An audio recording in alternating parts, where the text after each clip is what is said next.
How many of you know that feeling of your stomach dropping when someone asks you to do something and you know you don't have the time, you don't have the energy, you just plain don't want to do it? But you hear yourself saying yes anyway? We've all been there. We want to be helpful, we want to be liked, we don't want to disappoint. But what we end up doing is disappointing ourselves. We end up feeling resentful, overwhelmed, and quite frankly a little bit taken advantage of.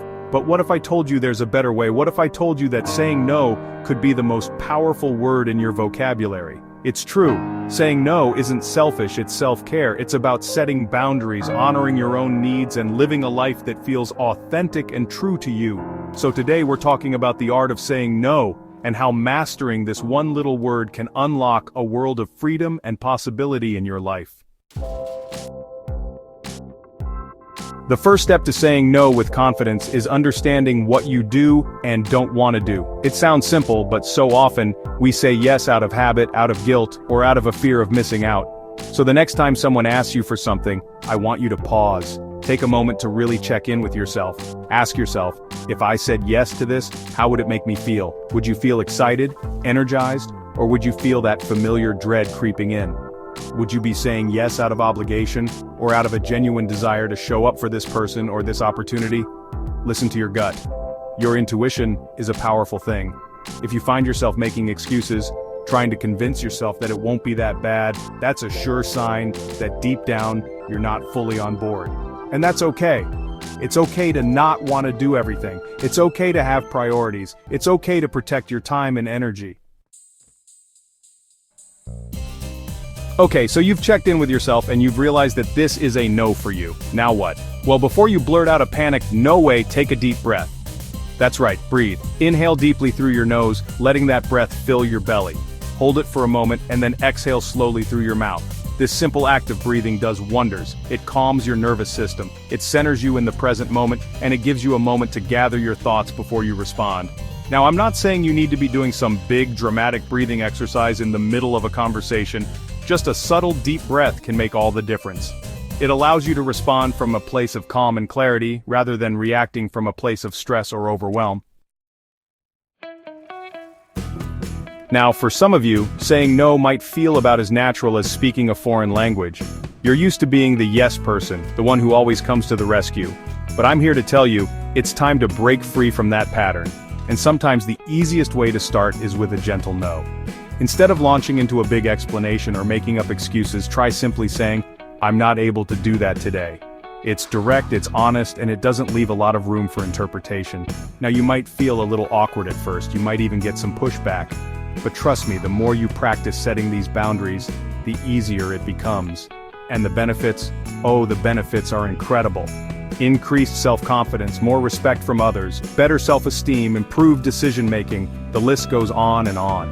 When you learn to say no to what you don't want, you're saying yes to yourself, to your priorities, and to a life that feels more aligned with who you truly are. Chapter 4. The Power of No. Let's be real, some people don't take no for an answer easily. They're used to you bending over backwards and they might try to push those buttons. But you, my friend, are now armed with the power of no. So, when that initial "I'm not able to do that today" is met with resistance, shorten it. That's impossible for me can become impossible, can become a firm, unwavering no. Each time they push, you shorten that response, making it clear that your boundary is non-negotiable. You're not being rude, you're not being difficult, you are simply honoring your own needs. Chapter 5. Sometimes, no is a complete sentence. Now I know what you're thinking. Oprah, what about those situations where I can't just say no? What about my boss, my partner, my family? And you're right, there are times when a simple no might not feel like enough. But here's the thing, even in those situations, you still have the right to set boundaries. You might need to soften the delivery a bit, offer alternatives, or have a more in-depth conversation, but the fundamental principle remains the same. You are allowed to say no. You are allowed to protect your time, your energy, and your mental well-being. Don't be afraid to stand firm in your no, even if it makes others uncomfortable. Your peace of mind is worth it. Chapter 6. The Art of the Alternative. Now, I'm all about standing your ground, but I also believe in being kind and respectful. So, when a flat-out no feels too harsh or confrontational, try offering alternatives. Instead of saying, I can't help you with that project, you could say, I'm swamped with deadlines right now, but I could help you brainstorm some ideas next week. Or I'm not the best person for that task, but I know someone who would be perfect for it. You're still setting a boundary, but you're also showing a willingness to be helpful and supportive in a way that feels manageable for you. Remember, saying no doesn't have to mean shutting people down completely. It's about finding a compromise that works for everyone involved. Chapter 7. Gracefully exiting the conversation. Sometimes, no matter how gracefully you say no or how many alternatives you offer, you'll encounter people who just don't want to take the hint. They keep pushing, they keep guilt-tripping, they keep trying to wear you down. In those situations, it's okay to politely but firmly exit the conversation. You can say something like, I understand your perspective, but I've made up my mind. I need to go now, but it was good talking to you. And then, you walk away. You hang up the phone. You disengage from the email chain. You don't owe anyone an explanation beyond what you're comfortable sharing. Remember, your peace is precious. Don't be afraid to protect it. Sometimes the most empowering thing you can do is to walk away from a situation that is no longer serving you. The freedom of learning to say no is a journey, not a destination.